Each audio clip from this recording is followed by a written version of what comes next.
بسم اللہ الرحمن الرحیم۔ السلام علیکم ناظرین، آج ہم آپ کو پاکستان کے موجودہ حالات کے مطابق ایک حدیث سناتے ہیں۔ اس حدیث مبارکہ میں آپ صلی اللہ علیہ وآلہ وسلم نے رشوت لینے اور دینے کو حرام قرار دیا ہے اور فرمایا ہے کہ جو بھی رشوت دیتا ہے یا لیتا ہے دونوں جہنمی ہیں اور جہنم کی آگ میں جلیں گے۔ جبکہ ایسی ہی دوسری حدیث میں آپ صلی اللہ علیہ وآلہ وسلم نے دونوں پر لعنت فرمائی ہے، گویا دونوں اس گناہ میں برابر کے شریک ہیں۔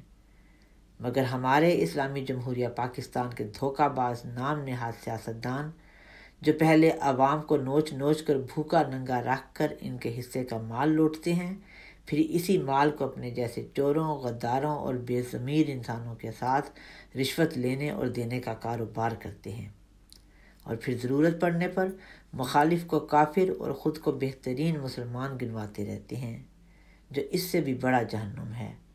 اللہ تعالیٰ رسول خدا صلی اللہ علیہ وآلہ وسلم اور قرآن پاک کی بات نبھائے اور ایسے لوگوں کو دونوں جہانوں کی جہنم میں ڈالے،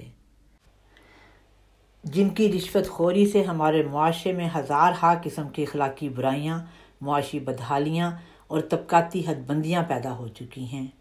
یہی تو وہ لوگ ہیں جنہوں نے ہمیشہ ہمارے ملک پر آمرانہ حکومت کی، اب بھی یہ اپنی خود غرضانہ اور ظالمانہ سوچ کے ساتھ پوری طرح عوام کو نگلنے اور وطن کو تباہ و برباد کرنے کے درپے ہیں۔